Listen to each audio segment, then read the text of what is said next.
Colorado, and he's also the founder of Clinical Concepts. In addition, he is the creator and host of Chiro Shift podcast. So first and foremost, thank you, David, for taking the time out of your busy day and out of a busy weekend as well to talk to us. We're very appreciative of that. So first, welcome. And could you first tell us a little bit about yourself, sort of your educational background, your practice location, your practice style? So for the rest of us who are not too familiar with us. Yeah, absolutely. So as Jason mentioned, I'm Dr. David Newton. I'm a chiropractor out here in Denver, Colorado. I have been practicing for 10 years now as a also self-proclaimed evidence-based chiropractor. And it's really been a passion of mine over those 10 years to continue to challenge the chiropractic profession, to grow, to evolve, to update the way that I think we look at care. I know some of you guys are in physiotherapy school or are physiotherapists. I'm sure you're aware of some of the struggles that our profession, being chiropractors, face on a daily basis.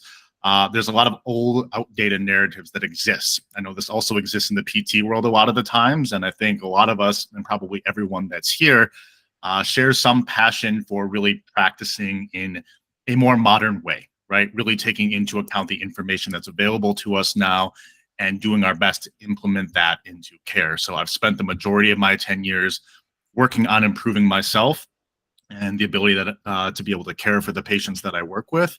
And more recently, taken up more of an educational role, working with almost exclusively other chiropractors who are trying to improve their ability to practice in a more evidence-based fashion. So we do that through Clinical Concepts, as Jason mentioned, which is our mentorship group, and then Chiro Shift, which is the podcast that we launched about a month and a half ago, where we have guests who are both physical therapists, hopefully medical doctors in the future, but also other chiropractors talking about the musculoskeletal space and really how do we better inform patients in addition to the rest of the healthcare field. So without talking too long in the introduction, that's a little bit about me.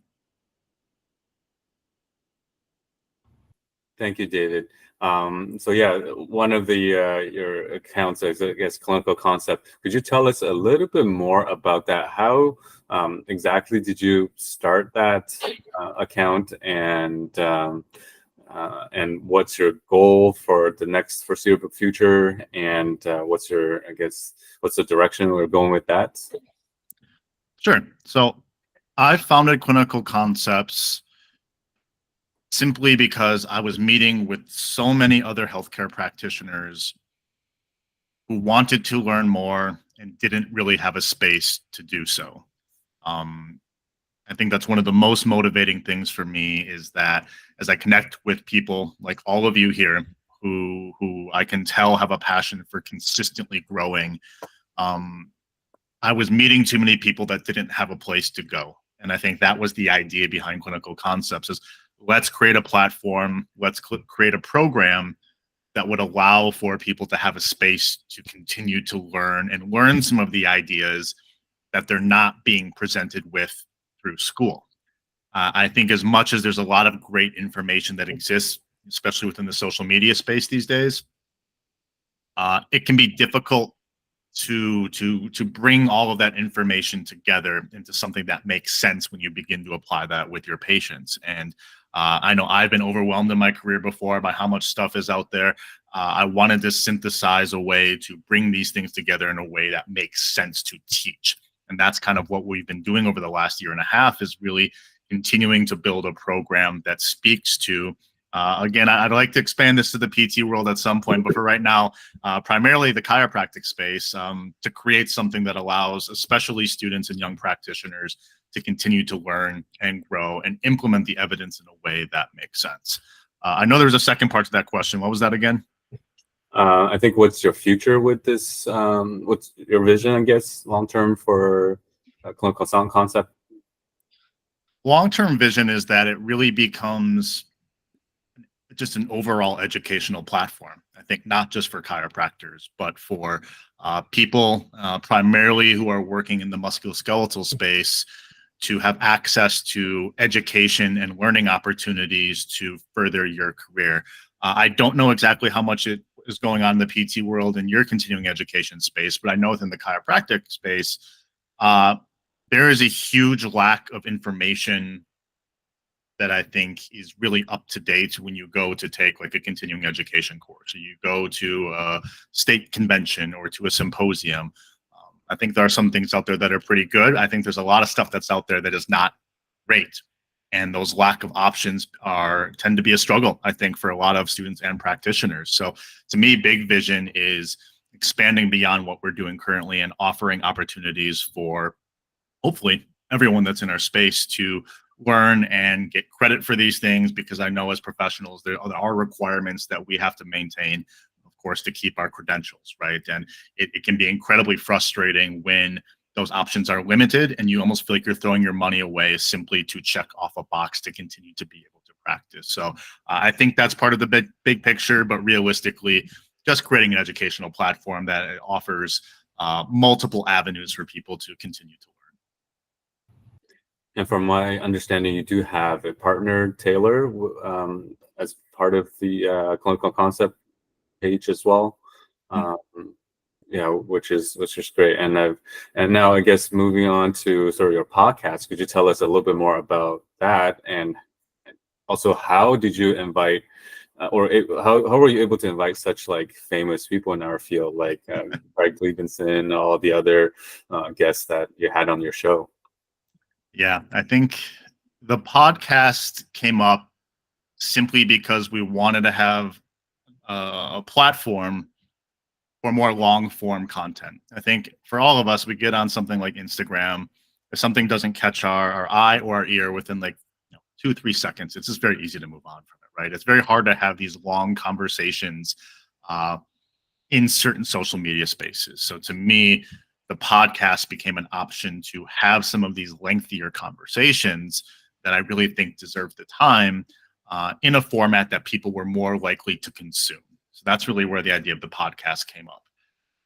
As far as the guests that we've had on this far, I think this goes back to social media space. The social media space being so great in some capacity is that it allows me to connect with people that I may have otherwise never connected with before.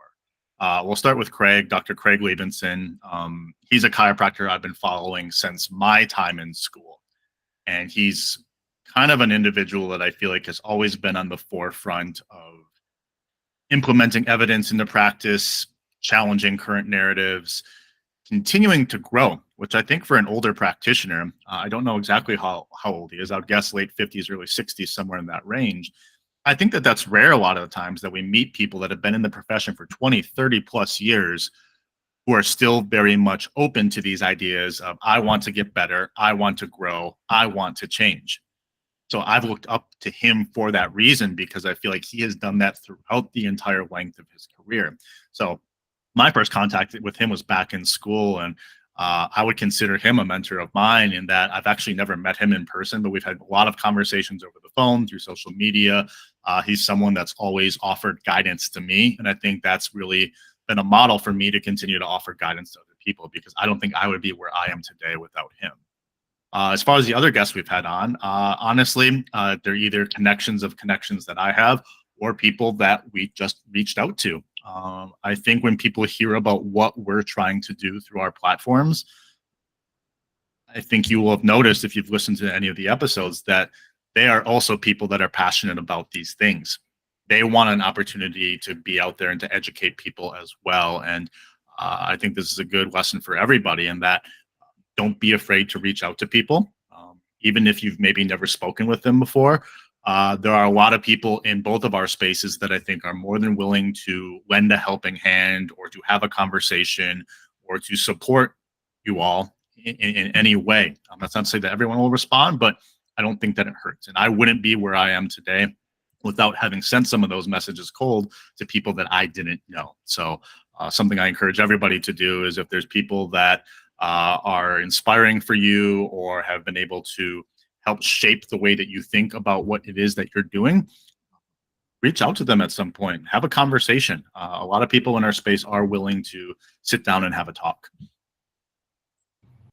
Yeah, I think those are definitely great points. Like with social media, it's so easy for us to connect now. And I think how you and I connected was just a simple message. I think you may have sent me a quick message like WhatsApp or something like that. And then we just connected. We had that call a couple months ago and you were like, hey, Jason, I'm willing to come onto your little group thing to talk to everybody. And, it's amazing how things transpired. And here we are meeting, at least for me, meeting Michael and Max, who are new to this group. So that's wonderful.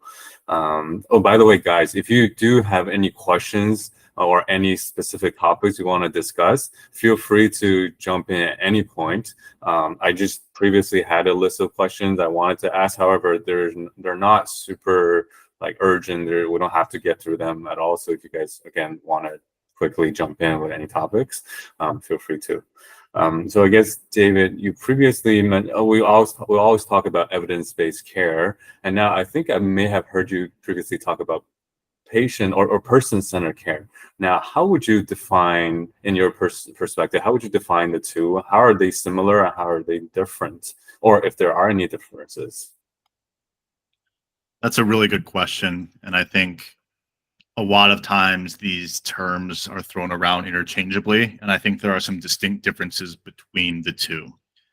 I think where it's easy to get lost in evidence-based care, and I try and be careful when I use this specific terminology because I think it's beginning to carry a certain type of weight that I don't think is necessarily a positive thing all the time. But when I talk about evidence-based care, I think a lot of that feels like we're really just looking at like what does the research say and what is its interpretation. Now I know, and I think all of you know, that evidence-based care goes beyond that, but I think that's kind of the weight that it carries a lot of the time is people that are maybe on the other end of the spectrum think that we're sitting over here and that all we do is read research and that if we don't have an article to support a decision, we're just not going to do it. So I think for me, at least, that's one of the challenges of using terminology like that is that as much as I know what it means, and I think all of you know what it means, not everybody knows what it means. We're having communication and we're having these opportunities to talk about things. We always need to consider what other people think that we're talking about or what do they view us as. I think this is important in any interaction. So to me, when we talk about evidence-based care, I think that means that we take the current body of evidence that's available to us that applies to anything that we do within practice, and that we use that body of evidence to support our clinical decision-making process.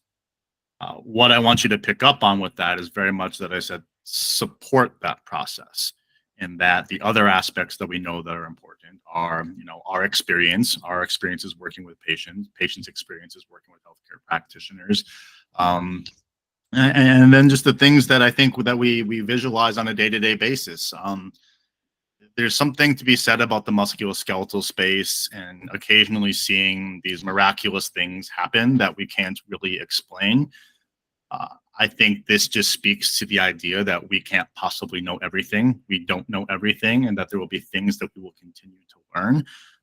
But to me, evidence-based care really comes back to this idea that, okay, can we take all of these things together, build that into a clinical decision-making process, and kind of look at that from afar? I think where patient-centered care comes in, to me, we're taking the evidence, we're taking this idea of evidence-based care, and then we're funneling it down, we're titrating it down into this idea of care for the person that's in front of us, where I'll give you an example here in a second to kind of maybe give a little bit more detail on what I'm talking about. But I think evidence can be this very broad idea at times. I think patient-centered care at times needs to be more specific. So a good example of this would be evidence kind of suggests that if you look at the different passive modalities that we have available to us, on average, for the average person that we're working with, none of them are better than any other. You can dry needle, you can cup, you can adjust, you can do other manual therapies. On average, they're not going to really result in better outcomes amongst the population. But that doesn't mean that the patient in front of you won't respond better to one of those. So maybe the evidence says that none of these are better than any other one, but I know from history of the person that I'm working with that they respond really well to spinal manipulation and maybe some passive muscle therapies of some type, right? Where they don't respond well to dry needling. Or maybe the opposite of that. They don't respond to spinal manipulation. They respond better to exercise therapy. So when we look at patient-centered care, to me, it's really having the opportunity to think about, okay, who am I working with? What information have I gained from them by working with them, by communicating with them, by spending time with them, to make a more exact plan for where we want to go with their care. So to me, all care should be patient-centered, even in moments where it might seem like it disagrees with the evidence. Because remember, like the evidence being, I'm referring to research now, only being a piece of the puzzle, we can't always discount effects that we see within practice. So as much as I love research, as much as I love changing my opinion on some of these things over time as new information becomes available to us, there are still times where I would probably choose to manipulate a patient, even when research would say, okay, well, it's not going to do any better than anything else, simply because I know that they respond well to that. So to me, patient-centered is taking it a level up, and are we actually creating a care plan that speaks to that person and their goals? So really long-winded answer. Please follow up with questions if you have them.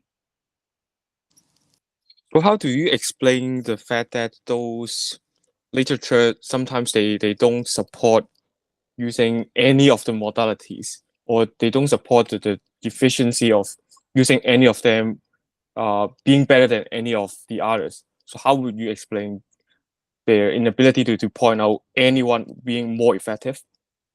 How would I explain that to a patient? How do you explain it, the general phenomenon to clinicians, or to the clinicians who look at the evidence? I think this is a tricky one, but to me, I think something like this speaks to the complexity of pain. And there was an article that came out, I believe, a month or two ago that looked at when we apply different modalities in a clinical setting, for us PTs and chiropractors, what they tried to measure was how much of the outcome was due to the therapy itself versus how much was due to likely contextual factors. And I think that they found that a significant portion of the outcomes were probably related more so to the contextual factors. So to me, I think as you start to understand how complex pain can be and how complex it can be, just our patients' experiences in general, I think it begins to make sense why certain modalities don't do as well and sometimes others do. And then that kind of lends itself to this idea that maybe none of them are better on average, because some people they're great, some people they're not great. And if you can apply that to most of those modalities, we can start to see across the board how that kind of makes sense. I think as you work with more and more people, you'll probably start to see some of that yourself. But everyone has their biases, including our patients. And I can tell you, if I had a patient come in the door that said, I hate getting my neck adjusted, or I hate getting my mid-back adjusted, no matter what the research says, if I just don't listen to them and adjust their back, they're not going to like it. They're probably not going to feel good, even if literature says spinal manipulation is good for pain in that area. So to me, it's just understanding that pain itself, a person's pain experience, is a very complex thing. And if we're not considering who they are, what their preferences are, and what their goals are, we can't just start throwing therapies at them just because we like them. So does that answer your question a little bit? Yeah, it does answer my question, but a follow-up question. So as a really pragmatic, really practical practitioner, so I'm always thinking about what factors is modifiable and what factor is not modifiable. So what I hear from you is patient getting better depends a lot on whether they like the contextual factors of your treatment provided a lot. So do you think it is modifiable that they can become more into the contextual factors that you are offering? For example, if they don't like adjustment, do you think there is a way that you can be so persuasive, so convincing that they in turn like being adjusted, so they get the benefit of your treatment? Sure. But why would I do that? if I have other options that I know are going to be more beneficial for them. I think this goes into like our biases as practitioners. And I think this is a big fault of chiropractors, is that maybe a patient comes in, they say that they don't like manipulation, but these other modalities work for them. Well, if those modalities are within my scope, or I have the ability to refer them to somebody that would perform those for them, and I know that they're going to be helpful, or at least I have a strong sense that they're going to be helpful for that person, why should I take the time to convince them otherwise? To me, like, this is the skill in the communication and working with patients, is that it's not always worth it to go down that path, because depending on how strong their beliefs are, it could take me several visits to convince them otherwise, when I could have been spending that time doing something else that they would have preferred, that provides similar, if not better, outcomes simply based on their preferences. So I think this is kind of where we need to try and meet patients where they're at. And this is not to say we need to give them just what they want. I think that's a completely different conversation. But going back to this idea, if all these modalities on average perform similarly in outcomes, at least the outcomes that we're looking for, why would I convince someone to do something that they don't like if those other options are available to me? At least that's the way that I try and look at it. Is that fair? Fair enough. Okay. If you have follow-ups, please ask. I'm happy to have these conversations. I love talking about this stuff. And I think that, sorry, go ahead, Max.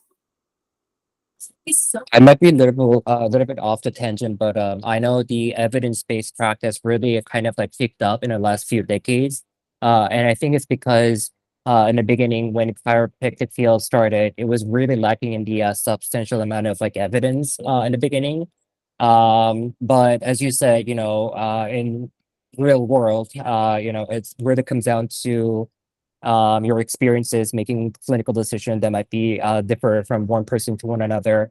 I want to know whether the vitalistic view is under the patient center base care, and if so or no. I want to know what's your view on vitalistic view. Yeah. So just to repeat the question, just to make sure I have it clear, you want to know if I feel that a vitalistic approach to chiropractic can fall underneath an evidence-based approach? Yeah, or either. So is it would it be under the evidence base, or would it be under the patient center care? If so, if it is under the patient center care, what's your view? What's your view on it? What's your perspective on it? Sure. That's a good question.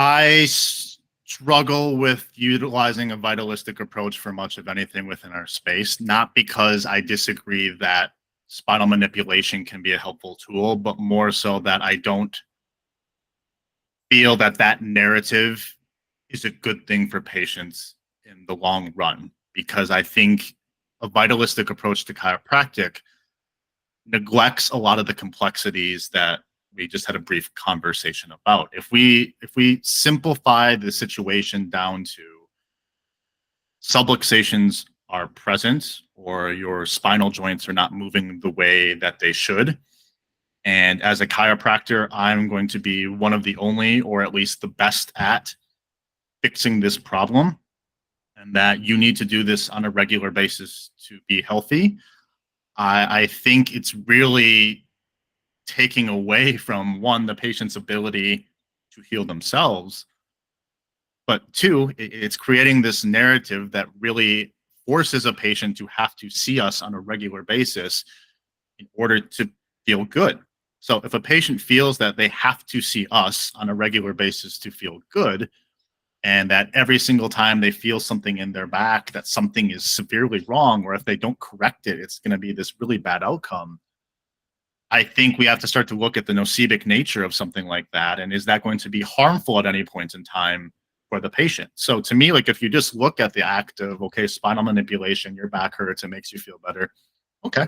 Like, if we're using a narrative that that's not so harmful, I don't think it's a big idea or a big deal. But I think when we start to go down these paths of inducing any type of fear or inducing necessity where it doesn't exist, I think that becomes a very dangerous thing. And then it's very hard for me to say that that's patient-centered or evidence-based, because if you look at the best guidelines that we have right now for musculoskeletal issues, a lot of it talks about avoiding things like this, giving our patients autonomy in their care, providing them with education based on the information that's available to us today. And a vitalistic approach doesn't do much of any of that. Manual therapy should be used as an adjunct to care. I think this is one of the big things that we talk about now. It's an adjunct to the other things that we're capable of doing. So if we're making the manual therapy the star of the show and saying that people have to have it in order for them to have healthy, well-functioning bodies, we're really taking away most of what the current guidelines say. And to me, again, that can be harmful in some way or another. Not that it's going to make them feel worse in the moment because we're adjusting them, but because we've created a false need for something that isn't necessarily going to have these drastic health outcomes over the long term, at least to the best of our knowledge, given what we know now. Oh, yeah. Thank you. That answered my question. Thank you. Yeah, of course.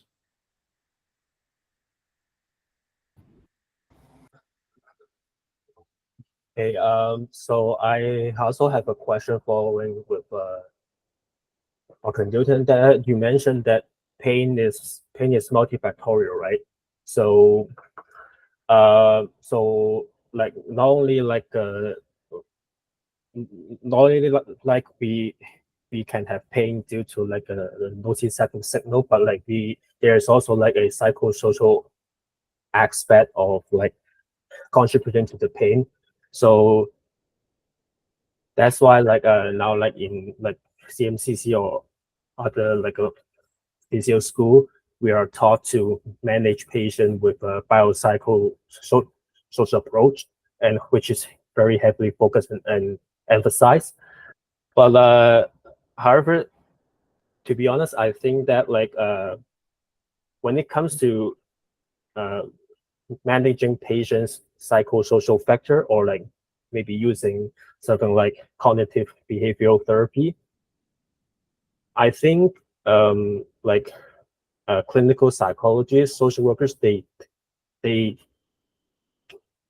do a lot better than, let's say, chiropractors, physios, or ATs, because we are not like trained well enough to do that, like to try to deal with patients' psychosocial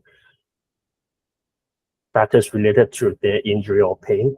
So the question is like, so the follow-up question is, what will you recommend as like a chiro student or physio student to practice or to perfect the skills to managing patients with the psychosocial aspect? Yeah, that's a really good question, because I think that terminology is being utilized more now. I think more people are aware that the biopsychosocial model even exists, which is a very good thing. But I very much agree with you in the sense that we can talk about it, but that doesn't necessarily carry over into our ability to implement some of these ideas into practice.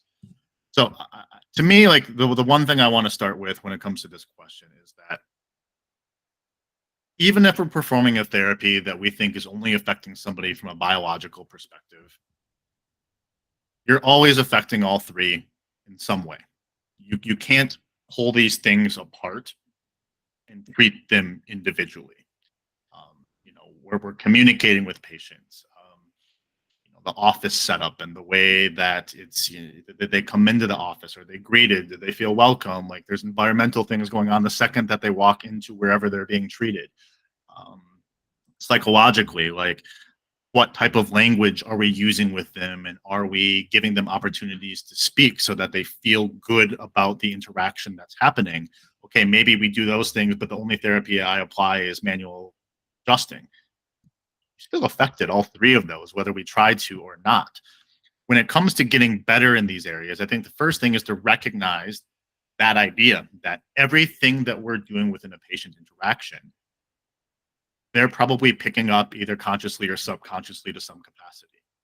So I think having self-awareness in the way that we approach patient care is a really important thing. And I think one of the best things that you can work on and get practice on is just communicating with people. Can you listen to them? Actually listen. I think a lot of people are beginning to think about other ideas, thinking about what we want to say, trying to go down this other path. And this is not to say you should shut your clinical brain off when we're in an interaction. We need to be thinking about things. But if you can't truly sit there and listen to your patient, tell you what's going on, tell you their struggles, tell you their goals, tell you, even what happened in their day that day,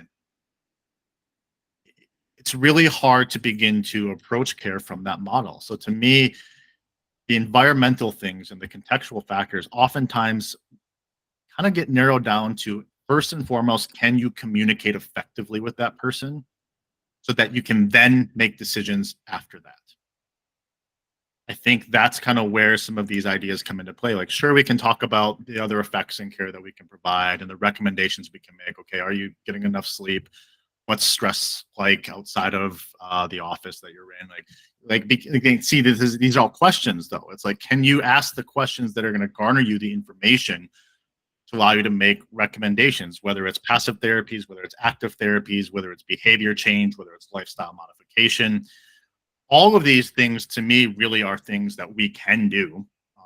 But to get good at them, I think it starts with, can you get that information that's going to allow you to make those recommendations? So I think we can talk about something like cognitive behavioral therapy. We can talk about a lot of these different ideas, but I don't think you have to be experts in these other areas to become a better communicator. And I think that's where most schools fail us often, is that we spend so much time memorizing the questions that we want to ask in our initial visit. We memorize the way that we should go through an evaluation, and we don't spend very much time thinking about, how do I guide a conversation to allow somebody to talk to me, to tell me their story, while also getting the information that I need. So I think all of us can always improve on our communication skills. And I think that's really what allows us to become better clinicians at the end of the day. You could take every single continuing education class that's out there, every technique seminar that exists, and you'd have a lot of tools in your back pocket.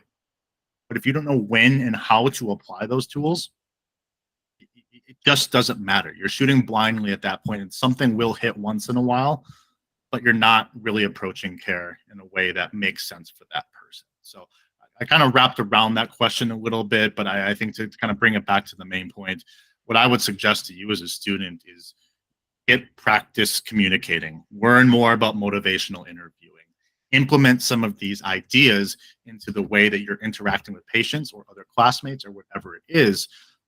To me, that's where most bang for your buck is going to come out of, is just starting there. Because once you have those things down, you can really plug and play any system, any principle, any approach that you want to, simply because you've gathered the information that you need to make the appropriate recommendations. And like I said, that can fall under this biopsychosocial model. We have all these things at our disposal. It doesn't just have to be the direct modalities that we're applying. Does that answer your question, or did I get too far off on a tangent and did that not make sense? Because you can tell me if I did. Absolutely perfect, like a perfect answer. Awesome. And I think, David, you nailed it. Like talking about the importance of communication. I think as practitioners, especially earlier on in our career, we focus so much on the what, the physical things, the manual therapy, the exercises, but we fail to, or at least I did, I failed to understand the importance of that communication, how what allows us to build rapport with our patient so that the patient can truly trust us. And then in turn, we can use our knowledge to help the patient. And then just to, I guess, add to Michael's question about biopsychosocial model, are you familiar with Dr. Sean Dissel? He probably lectured at CMCC, Michael? Yeah, I think he taught some of the courses. Yeah, so he actually has a course on biopsychosocial model for chiropractors. I think it's not very expensive. I think you can get some discount through CCA or OCA, I forget exactly. So I'm actually in the middle of taking that course. It's an excellent course. They talk about communication skill. They talk about patient-centered care, evidence-based care, and whatnot. So look into that. It takes about 7 hours or so, and it counts for, or if you take it later, it counts for your continuing education credit. So that's something I would highly recommend. And then the other thing is motivational interview that David had mentioned. That is there are some online resources, whether YouTube links, and there are actually some courses on that. So those I think are very important for us to look into. And thank you, David, for the really comprehensive answer. That was great. Now I kind of want to I had all these questions, and then you pretty much cover like 3 of my questions. So let me just go down the list and see. In terms of, I guess, practice building, what are some of the tips, especially for these young clinicians who are going to be working in a couple years or are earlier on in their career? What would you recommend? Are you talking about more from a business development side of things, or are you referring to something else? I think, yeah, like how do you market yourself? How do you reach out to other people, and how do you get out there? And I know you employ a hybrid model, so you see some patient in person and some people virtually. Like, how do you build that? And yeah. Sure. So I think one thing that was helpful for me is that I found a niche that I wanted to work in. I figured out what types of patients I wanted to be involved with, simply so that I could find more enjoyment in day-to-day practice. I think you can be generalized, and that's fine. There's nothing wrong with that. But I think one of the things that can help combat burnout is finding more joy in your day-to-day job. So if you can work with people that you really enjoy working with and can connect with and have good vocabulary with, I think it makes work a whole lot easier. So I think that's one big tip that I have for people, is that if possible, figure out who you want to work with and build a practice around that. Switching to hybrid is something that I've done in the last year and a half now. And I did so because I worked with a different program called the Honey Badger Project, who they're really experts at helping evidence-based practitioners build hybrid or virtual practices without having to compromise the way that we approach care. And the thing about a hybrid model that spoke so well to me was that I was looking at a lot of the visits that I was having, and I was spending so much time talking with people, listening to them, communicating with them, giving them recommendations outside of the office, that I came to the realization that there were certain aspects of care that could be done through a computer. Like, sure, I'm a chiropractor. People expect me to adjust, but I've kind of worked into a niche where I do more rehab than anything with people these days. But I realized that a hybrid model would give me more freedom to be able to work with people at a more regular interval without, or I should say, with providing the flexibility for both them and myself to kind of create a better schedule for myself. So when you work completely in person, your revenue, your business is directly tied to how many hours either you or the people that are in your business are working with patients. Only so many hours in the day, so many hours in the week that you can see patients. Yeah, it's great when you get busy. But then you're kind of capped out. I'm sure you can bring other people on, but I think the thing that I have been passionate about for the course of my career was really never being in a position where I had to compromise care simply to grow a business. And to me, this is where the hybrid opportunity really allowed me to kind of go down this different path where typically for initials, I will see people in person. I think people really appreciate that. I think they get a better feel for who you are. I can go through my evaluation. I can spend time in the gym with them, make sure they really understand the things that we're talking about. But then I can give them their programming online where, okay, every day now they have the exercises that I want them to do. There's a video there that shows them how to do it if they forgot. I can give them the recommendations for sets, reps, RPE, things of this nature. Then they can do it and they can give me notes, or they can tell me that something happened. And now I have the ability to communicate with them in between in-person visits, which I typically didn't have the option to do so well before, other than like an email or a call. But those don't always happen because I think patients a lot of the times feel like that they don't want to bother you in between your visits, but they feel fine sending you a message through an app. And I think this is part of what, to me, goes into providing a higher standard of care, is that patients can have access to you or maybe somebody that you've hired to help them out in between visits. Okay, they have questions. Okay, maybe they can't come in for a visit for 2 weeks on a spot, but I can set up a 15-minute or a 30-minute call for them much easier, where we can go over some of the things that are happening. I can give them advice. We can walk them through things. We can provide that reassurance and support that they need. It has nothing to do with me doing an adjustment or a manual therapy. Now, again, there's nothing wrong with doing those things. I think they can be extremely helpful. But for me, the population that I'm working with, the exercise therapy tends to be the thing that they're looking for because their goals are more driven towards something active. So if we're only reducing pain with them, but we're not putting them in positions to challenge their bodies to create resiliency and develop more strength, things of that nature, they're going to have a hard time getting back to the goals that they have. But again, that's the population that I chose to work with. Everybody, almost everybody that I work with has some type of active goal that they're trying to get back to. So this is where the marketing comes into play. Well, now I'm working with active people. All of them have some type of active goal. Pain or an injury or a failed rehab process is what's holding them back. Do you, as the practitioner, have the confidence to say that, look, I understand that you've tried these things before and that it didn't get you to where you wanted to be. Would you be open to trying something slightly different? Because the reality is a lot of patients that fail in these other environments, it's because the care was kind of subpar.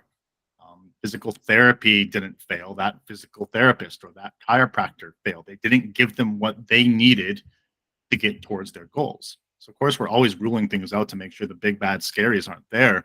But in reality, a lot of times people get to me when I'm their second, third, fourth, fifth practitioner where everybody else has failed. So my pitch for them is I work with these types of people all the time. I've heard this story a million times.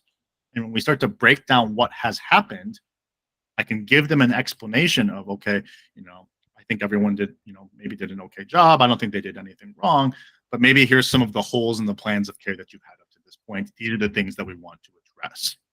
So the sales pitch becomes easy for me simply because oftentimes people have had failure in other places, and we're providing an opportunity for them to get what they need to get to where they want to go. Or it's referral based, which you get long enough into practice. If you do a good job, the referrals will come in. And I think that's just a part of being a good practitioner. So I don't want to discount that aspect. Did that answer the question, Jason? Yeah, absolutely. I think that's beautifully put. Now, I guess I'm kind of all over the place. My next question for you is, earlier you talked about those nocivic or like almost like fear-mongering type of messages. So how would you approach it if a patient comes into you and say, hey, David, my previous chiropractor or my previous physio said my back is hurting due to misalignment or because my core is weak or that I need my sitting posture corrected, and that's going to help, or that's going to be the solution for my back pain. How do you address these things to the patients? And do you even address them? Do you say to the patient that they're wrong, or like how would you approach that? Yeah, I mean, and this happens less frequently than it used to, simply because of the population I'm working with. But I've definitely dealt with this plenty of times. And my older self would have told them, no, that doesn't happen. We're going to do this instead because this is better. And I don't think I've ever directly called out another practitioner, but indirectly I probably have at times, right? And that's not good. That doesn't make me look good. That doesn't make a patient want to trust you. Simply saying that another practitioner was bad or wrong, it's just not going to work in your favor. I think a better approach to these situations is to ask the patient questions about those types of statements. Okay, so the last chiropractor said that your back is out of alignment and that it needs to be adjusted for you to feel better.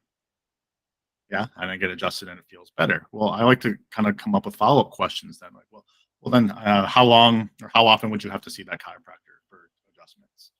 Okay, well, maybe I'd see him, twice a week, then once a week, and then they'd get spread out a little bit. Did the pain ever resolve all the way?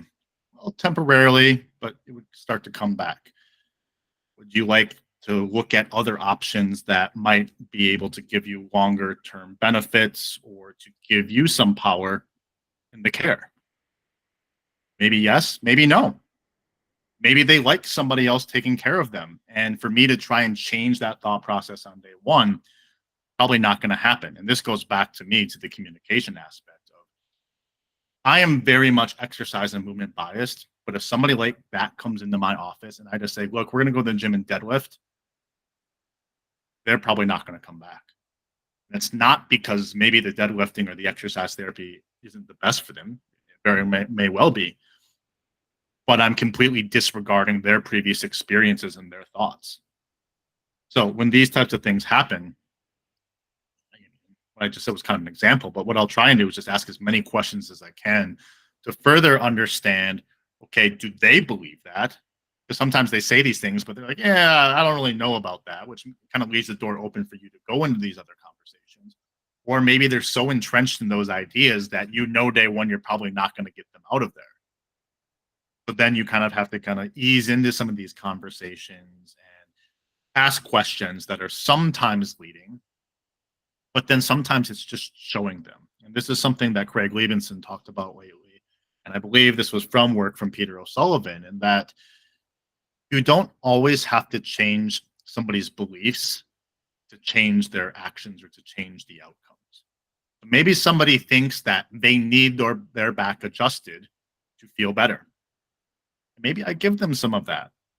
But maybe I also, as part of my evaluation, I have them move a little bit. So from their perspective, I'm evaluating them, but maybe I'm really having them do, some type of kickstand hinge or a body weight squat or a lunge or whatever I think is appropriate for that person, where from their perspective, they're being evaluated. From my perspective, I'm challenging them to move a little bit. Yes, we're garnering information from that, and I think that that's great. But maybe after that evaluation, like, oh, it hurt when I came in. It's a little bit better now. What did we do? Because they don't see that as exercise at that point. So sometimes we can prove a result without saying a thing, and they can come to their own conclusion, which will always be better than us telling them what the conclusion will be. So I think that's something to kind of keep in the back of your minds, is that it's not always the most valuable thing to go down this path of you're right or you're wrong, I'm right. It's rarely the best path. And that sometimes, even for the people that are a little bit stubborn, sometimes we just show them what we can do.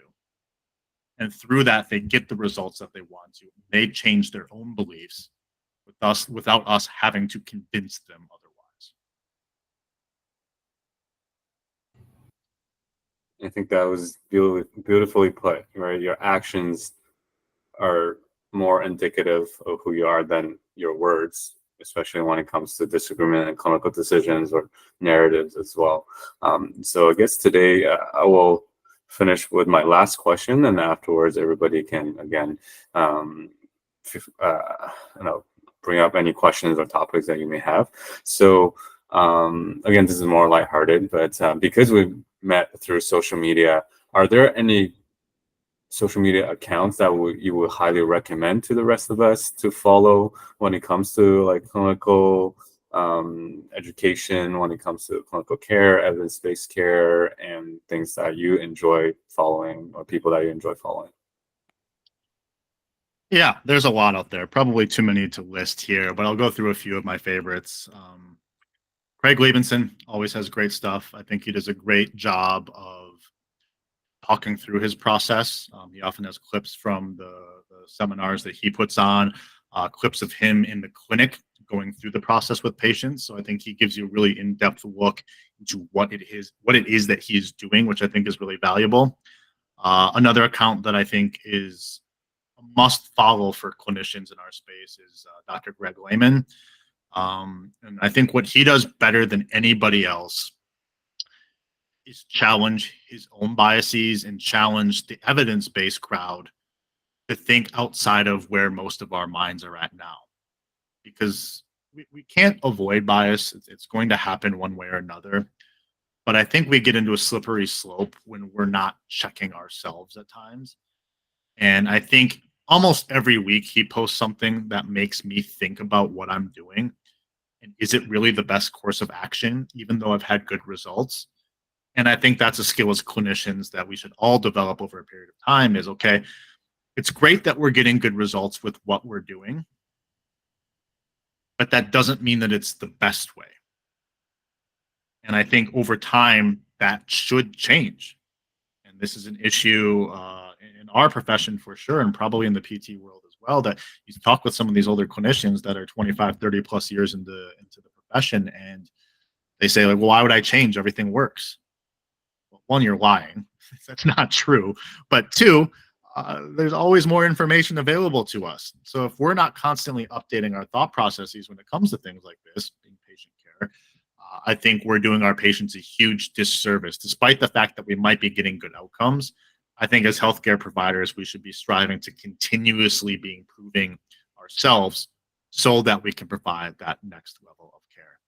And I'll drop one more, which obviously I'm a little bit biased, but our page, Clinical Concepts, we do about 4 to 5 posts every single week talking about various evidence-based topics.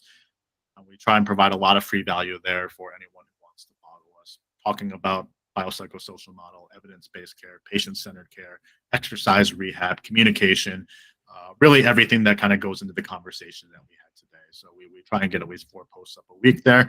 And I think most people find at least some value in those posts.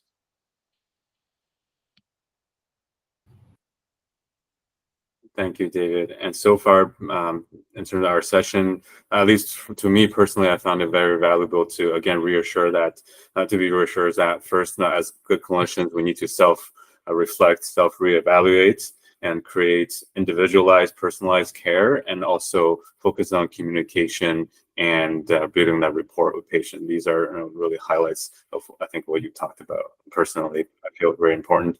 Now, please, everybody, ask away. We still have a few more minutes here, so definitely take advantage of this time. Yeah. So David, communication. We can emphasize that more.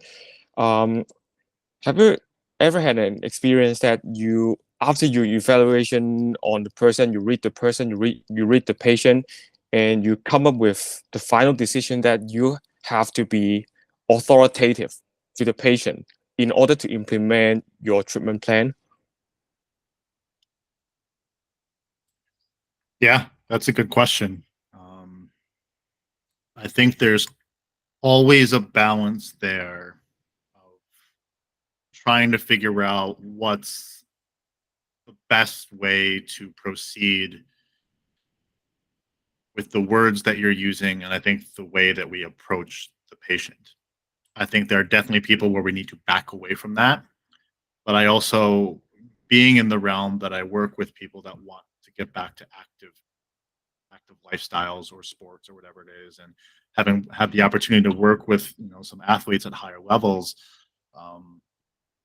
I think depending on your feel for that person, or maybe a relationship that you've already established with the patient, there are times where you need to kind of drop the hammer and kind of ask them the tough questions. Are they committed to care? Like, is this really important to you? I try not to point the finger in the way that I do these things. I think I try and use a line of questioning that maybe dictates the authority without having to direct it at them. But I think there are a lot of questions that we can use that create that type of sense of interaction without us having to say the things. But there are absolutely times where I think we need to step up and lead the care a little bit more, where I think there's a lot of times where it's more important that we support the care. To me, there's a balance in that, and that I can't tell you when it's necessary. I think it's something you have to feel.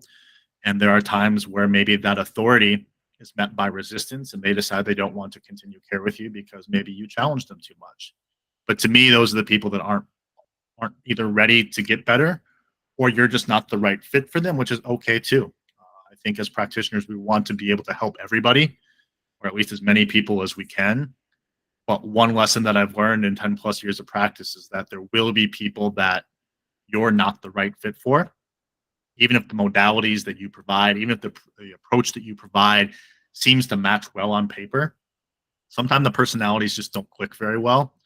And that's okay too, because I think the ability to create a relationship, a trusting relationship between practitioner and patient is incredibly important. And if you can't get over that hurdle because of personality differences or whatever it is, sometimes it's okay that they just walk away, or you refer them somewhere else where you think they might receive the care, or at least receive the practitioner in a more well-mannered way. So to come back to your question, yes, there are times where this needs to happen, but I think it's just a sense that you get that they kind of need that kick in the ass to continue to go, and that's going to be what best serves them in that moment, where for other people, we're just walking beside them and trying to kind of guide them towards that next step.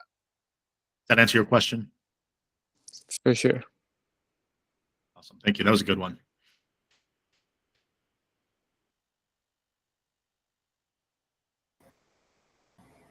Yeah, so I have one last question, which like is not his is different from the previous one. So prior to Cairo school, I had a radiography degree in Hong Kong, so I'm more like into like the trends of the medical imaging around this field. So I've noticed recent years there is an increase in popularity of using the musculoskeletal ultrasound among like ACOs or chiros or ATs for like diagnosis or guiding treatment, guiding dry needling, something like that. So I just want to know your thoughts on it, like because I've noticed like an increasing trend of like clinicians using this like in the US in the US mostly. Are you asking about diagnostic ultrasound specifically? Yeah. Yeah, I'm definitely not an expert in this space, and I don't use it personally. That's not because I don't think it has value, though. But I think the question for me is always, is any type of imaging going to give us relevant information for that patient in the sense that it's going to change our care plan? Or is it something that's going to help us, well, it's kind of the same thing, help us like rule out the scary stuff, right? I think the interesting thing for us in the musculoskeletal space is that oftentimes I don't feel that these things are necessary to proceed with care. I can understand the value for ultrasound in guiding specific modalities. I think there can be help for that if we're trying to target specific tissues. But the question I always come to after that is, do we need a very specific treatment for that tissue, or can we take a more generalized approach and be okay? So there's nothing wrong with being specific and, okay, I want to target this specific tendon or this specific part of this muscle or tissue, whatever it is we're working on. I don't think there's anything wrong with that. But I think these ideas that we need to be extremely specific in the way that we apply our modalities, I don't know that that's always the case. So the question for me becomes, again, like, is the imaging or the use of something, some form of imaging, is that going to drastically change the way that I want to approach care with a patient? And if the answer is yes, then I will get it done. I will order it for someone else to do, and they will read it and they will send it back to me, and we will proceed from there. But I think this is something that's so great about being in the MSK space, is that we probably don't need it that often. And I think we can go to it maybe when we're not seeing the results that we want to, or again, we need to really rule out something that's more severe that's not within our scope. So again, I think there are uses for it. I don't use it personally, but it's something that I think is very situationally dependent on whether or not it's something that I would recommend. But again, I'm not an expert in that space. You probably know a million times more about these things than I do. And I'm sure you could probably come up with some really good applications for it that would make sense for the care that you want to provide. So I try and stay in my lane as much as I can. I'm definitely no radiology expert by any means. So you probably have way more expertise in that field than I I know it is already 4 minutes overrun, but I still want to take the privilege to ask some questions because I think just now you brought up a really good point that in MSK space we really don't have to be specific to structure most of the time. And I would like to ask your approach on people with multiple problems, multiple pain, because in this situation, we are not only not going to be specific on structure, sometimes we can't be specific on what condition to treat as well. Because you imagine if people on the pain diagram are circling the whole arm, the neck, the upper back, the hip, the ankle, and making a diagnosis, let's say diagnosis, or making a clinical impression on each of them could take you 20 plus minutes of time. It doesn't make too much sense to me to spend 100 plus minutes to make the diagnosis for 5 conditions. So what is your approach on these people making a lot of marking on the pain diagram, telling you a long story of how they develop the pain through multifarious accident or bad behavior, bad habit? What is your approach on that? Yeah, these patients are always fun because their entire body is marked up, and you're like, where do I even begin? I always go back to my line of questioning of realistically, why are they there? And like, I try and get beyond the idea of pain because people ask, well, I'm here because I hurt. Obvious answer. But how is that pain affecting their day to day or the goals that they have? And are there areas that seem to be preventing them from getting back to day to day activities, maybe more so than others? And I think we need to understand from their perspective, do they have a priority in which they would like things to be addressed, or a priority of things in the way that they're affecting them from a severity standpoint?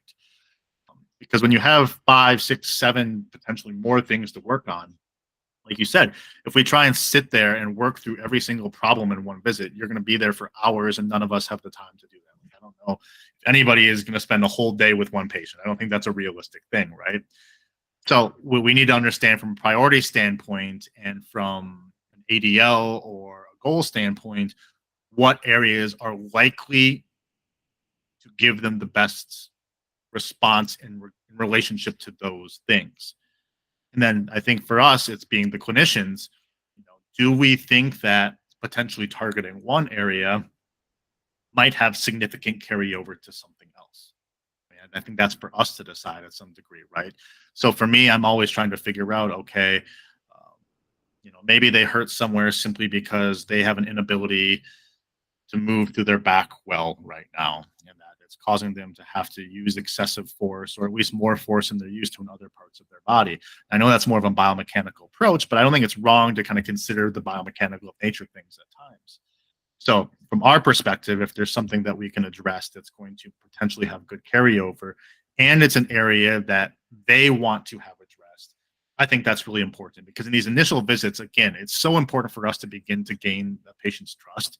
So if they say, my back hurts really bad and it's preventing me from doing these things where I can't go to work and I can't do the things that I want to, and then we go work on their big toe because that was also circled on their intake form, and we completely neglect what they just said was important to them, that's going to be a big problem. Okay, so maybe from our perspective, big toe is probably a bad example, but one of these other areas is clinically important, but we still neglect what they said, they're going to think you didn't listen to them at all.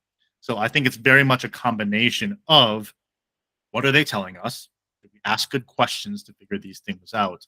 And then from a clinical perspective, are we thinking through what good strategy would be to kind of work through these various problems? But very much comes back to communication and understanding why this pain is affecting them beyond the pain towards their day-to-day or towards the goals that they have. Well, are you a fan of like the connectivism of different body parts in any MSK problem? How much do you value like one body region being connected to the other body region in creating a vicious cycle of problems, something like that? I don't rely on that too much. Does it happen at times? Probably. But again, to me, that's probably just a piece of the puzzle, right? I can look back 10 years ago when like FMS and SFMA was this big deal and everything's connected. And if this has a problem, that's going to have a problem and that's going to have a problem, et cetera, et cetera. But to me, like the biomechanical nature of the way that we move, it's just one piece of the puzzle. I think our bodies are extremely adaptable. I think there's ways for people to move, you know, this biomechanical perfect lens. Okay, it looks wrong, but I don't think that that's really a thing. I think that our bodies have an extreme ability to adapt to conditions and create efficiencies and movements that are not efficient for other people. So I think when I talk about this, the lens that I'm looking at things through is that, okay, their back was really painful and they couldn't bend over very well. So they had to start to use something else a little bit differently. I don't think it was necessarily the back pain that created the issue to like their shoulder or to their hip or something. I think it's that the lens that I'm viewing this is that we place more stress into an area that wasn't prepared for that stress. So can we link those two in some form or fashion? Probably. But to me, it always comes down to like a capacity issue for our tissues a lot of the time, at least in the space that we're working. Can they tolerate a certain level of capacity or force or repetition? And are we placing more load into an area that they're just not used to having that force placed on? So to me, that's where some of these issues start to come up. It's not because I think from a biomechanical perspective that they have 3 degrees less dorsiflexion on their left ankle, so they're doomed to hip pain and back pain and shoulder pain on the opposite side. I don't think that's the thing. I think that's complete bullshit. But I can see how we can place demands on other tissues when we're in pain that we're not prepared for that could cause a temporary increase in symptoms. I asked this question because just now I asked the questions about people with multiple pain. And of course, we need to see which one is limiting the patient's ADL the most, which one is limiting the functioning of the patient the most. But at the same time, don't you agree that there could be weak link in between the problems, and that has something to do with how the body regions are connected? And I'm still quite not sure how much we should stress on the biomechanical model when the patient sometimes they really can't tell you which of their problems are limiting them the most. They are just lingering and all of them are bugging. And I sometimes I ask questions. So if you were only given 20 minutes today, you really have limited time. So which body area would you want to be addressed? So sometimes patients still say all of them. So in this case, it's really hard to distinguish which is limiting the patient's ADL the most. So in this part, do you think biomechanical model has anything to play, or what is the better approach, or what is the better lens we analyze the problem? What do you think? I rely on biomechanical model because I don't have better choice. Sure.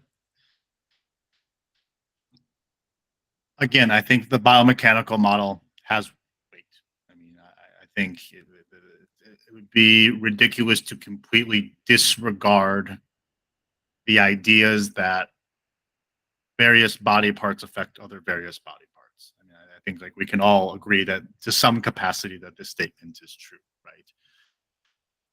When you have a patient that has multiple issues and they want you to treat them all, and we're trying to come up with an idea of, okay, well, then where do I begin if they can't really guide me in that? And we want to look for a quote unquote weak area to address. I think that's just a really hard path to take because I think weakness can be measured in so many ways. Like we'll use back pain as an example because I think we'll all work with that at some point. But like, okay, so a big idea with back pain that we've been proven to be not true, but like, okay, you have back pain, you have a weak core. We need to do all these core exercises, right? Well, define core strength for me. Like, what does that mean?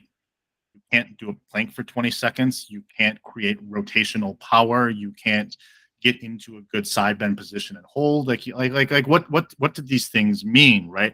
I think we throw strength around as if it's just this singular thing that we can measure, but in reality, we know that strength is kind of related to the activity or position that we're putting a patient in. So I think we can be weak, maybe in particular movements. Maybe we don't have capacity to be in certain positions, but I don't like the idea that we're just weak in an area. So yes, people can have the inability to create the necessary strength to perform a certain task, and we could label that as weakness. But then to me, it's more task specific. They don't have the strength to be able to perform that task. Is that because they don't have a strong rectus abdominis, or their glute med isn't firing the way that it needs to? Like, probably not, right? But I see your point and your question here is that it can be very challenging to figure out, where do I go when I don't have any direction from the patient, and excuse me, and they have a million problems. It's hard, and the reality is that sometimes you just have to pick an area and start. It's as simple as that. Part of what we do is embracing the fact that we're going to be uncertain a lot of the time, and that you're not going to have the best answer on day one.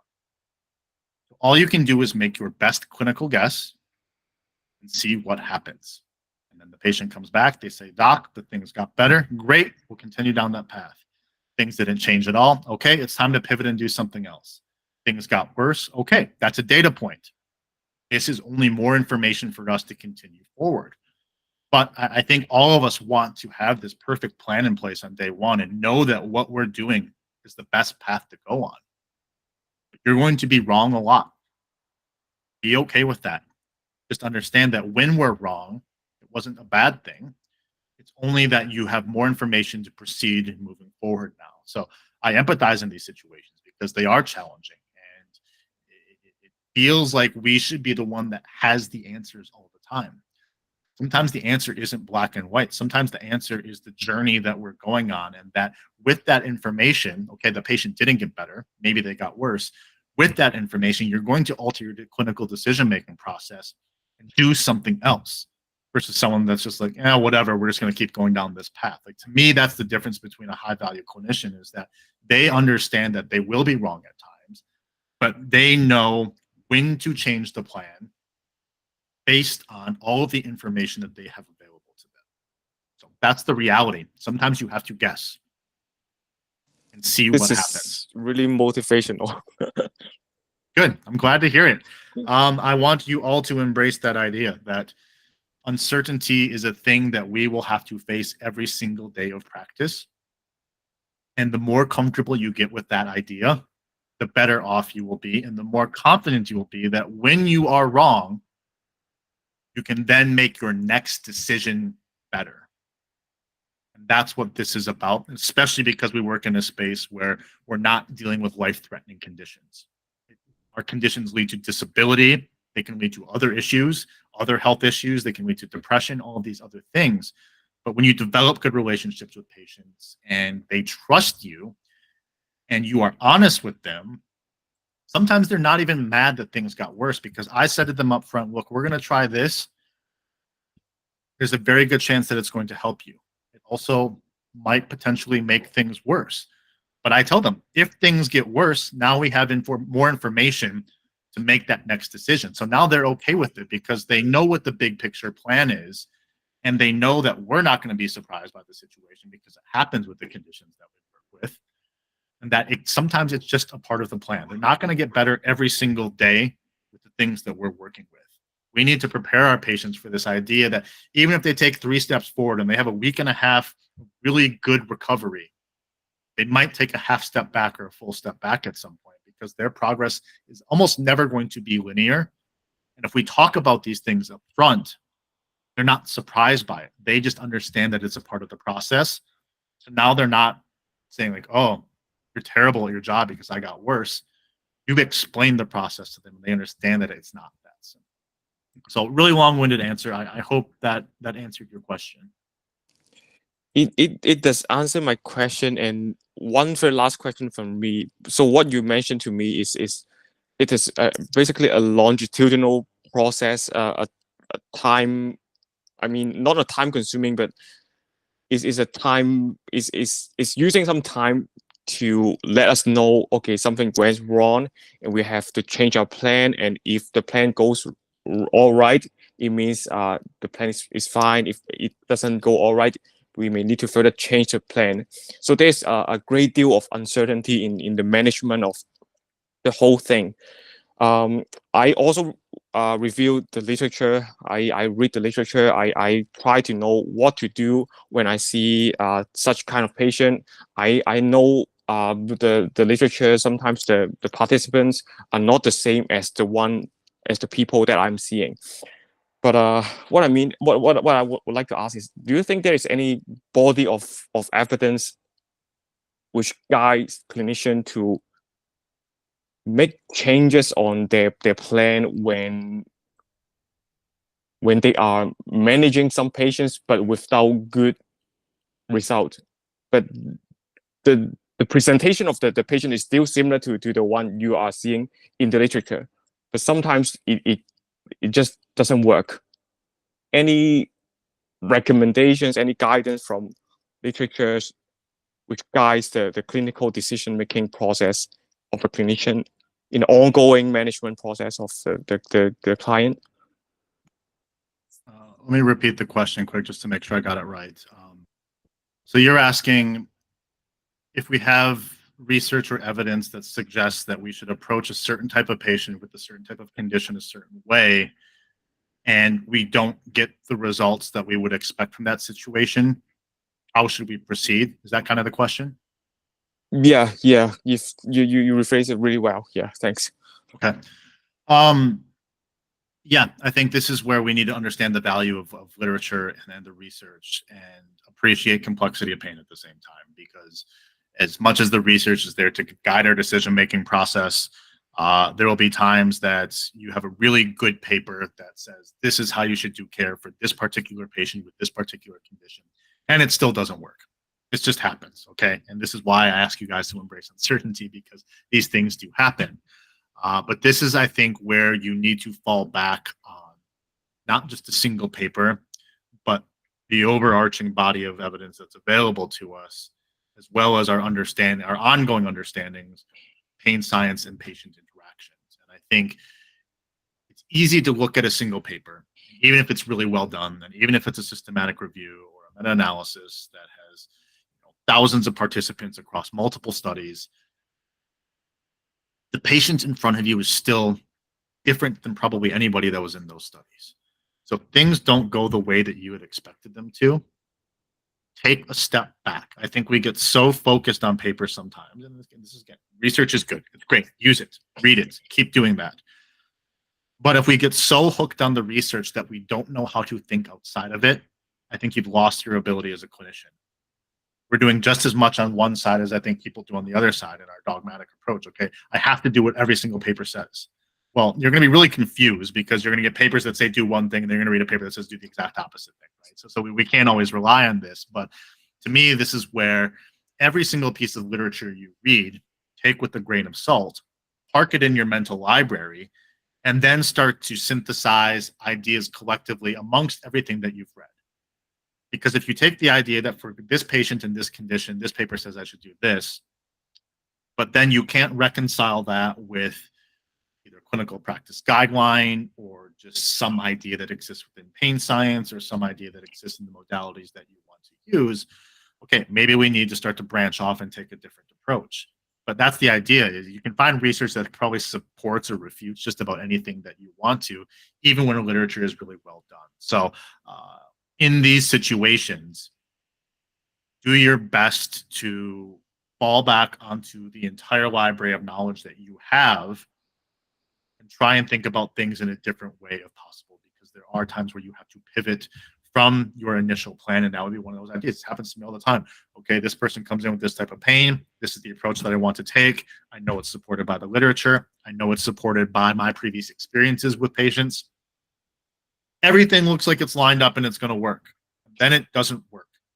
So what do I do? Okay, well, now we have to reformulate a plan of action. And sometimes it looks the exact opposite from what you started, and that's okay. But this is where you can't rely too heavily on any single thing. And this is why being a clinician is hard, because we want it to be black and white, and almost none of it is. If you try to make it that way, you will have success with plenty of people.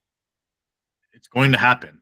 We also know natural history for a lot of these things is very favorable in what we're working. So a lot of times you can probably do just about whatever you want, and the patient will probably get better at some point in time. But I think the challenge for us as clinicians is, what about the people that don't get better in that timeline, or they don't get better in the way that we would expect based on what we're providing them? This is where you have to put your clinical hat on and really put your skills to the test, because oftentimes your skills will not be tested. They will get better, and it's easy. But for the people that don't, this is where you have to start to put these ideas together, and that's challenging. But that's, to me, where having support from colleagues or communities or mentors becomes so valuable, because if you don't know what to do, you can just ask somebody else or ask a group of people, and collectively you can probably come up with a different approach, because none of us here are the smartest people in the world. And even if you were the smartest person in the world, there's still people that know things that you don't know. So rely on colleagues, rely on mentors, rely on communities to support you in the times where you just don't know what to do, because that will happen. And that still happens to me all the time.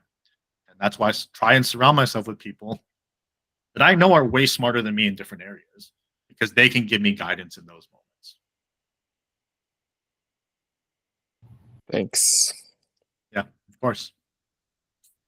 And I'd love to just say thank you so much, David, for your expertise, for your time, your knowledge, and all of the education that you're providing us with. And it was wonderful. The more questions we ask you, the more question at least I have. And we can go on for hours and hours. And hopefully in the future we can invite you back for a second part to this sometime in the future. And I would like to thank everybody for your time. I know we're going over time a little bit.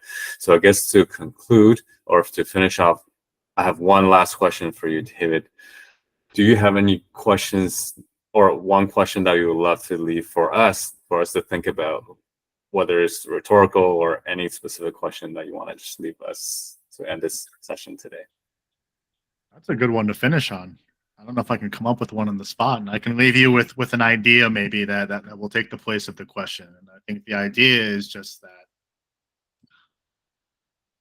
in my dream world of the MSK space for us as clinicians is that we all have the ability to admit when we're wrong and to be okay with change over a period of time. So maybe a question to ask yourself, and an opportunity for you to kind of look inwards, would be to try and self-identify where you feel like you are biased right now. Again, we all have them. It's okay. It's not a bad thing. It's going to be there. That's an inherent aspect of being a clinician, is that you will have some biases. But can you self-identify what those are? And can you see when those might show up in your patient interactions? And then ask yourself, when those biases are showing up, have they ever maybe altered care in a way that wasn't ideal for the patient? I'm not saying you did anything wrong or bad, but this is just a question to ask yourself, like, could I have done better if I'd considered something else? And I think that's good practice indefinitely. And this, you don't do this to every single patient, but maybe after you work with a difficult patient, ask yourself these questions. Like, did I go about this in a way that could have been better? Or like, did I really kind of step out of my comfort zone at times and listen to a patient and maybe do something that I wouldn't have done with everyone else, because that's what I tend to do? So I think that's a challenge I like to issue myself and to everyone else that I come in contact with, is really, can you identify those things? And can you critically evaluate yourself at times and be able to point out maybe some of your own flaws so that you can become better? Because again, we're all flawed. Like, you're not going to be perfect. I want to make that abundantly clear. Nobody is perfect. Everyone makes mistakes. Everyone will have the uncertainties. But it's like what you do with those things that will either allow you to grow as a clinician or hold you in this place where you just forever do the same thing over and over again, because most patients get better. I challenge everyone to get better over a period of time, because I think that's what our professions need. And I don't know where everyone practices. I know some of you are in Canada, some of us are in the US, but it's patients are facing challenges right now. They're not receiving the care that they should be. and they're looking for answers, sometimes they end up in our clinics, and we have an opportunity to provide them with the level of care they're not getting anywhere else.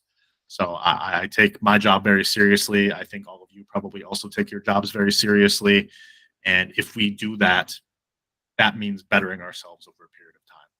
So that's a question, it's a challenge, it's however you want to take that. But maybe think about that for a second and see if you can use that to grow personally.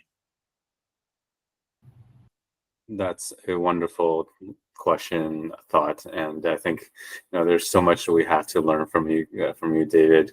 And again, thank you everybody for joining this session. Michael, Thomas, Nathan, Mo, and Max from earlier. I really appreciate you guys taking your valuable time out of your weekend to come on this session.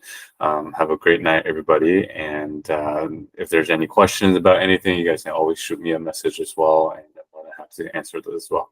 And we can obviously reach out to David as well through your clinical concept and your other page, Dr. David Newton, as well. Yeah, either of those are fine. I answer messages on both of those pages. So yeah, please feel free to shoot any messages, any follow-up questions that you think of after we hop off this call. I'm more than happy to entertain those questions and to have continued communication with you guys. So I appreciate your time as well.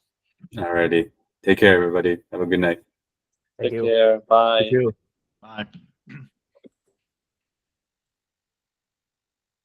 Thanks, David. I really appreciate all that. And hopefully I'm not taking too much or we didn't take too much time out of your evening. No, it's all right. I love doing these things, and those were really good questions. Glad this was recorded. I hopefully you get some good content out of this. Yeah, I think these are the things that just need to be talked about more. And I think for me, like even with clinical concepts, it's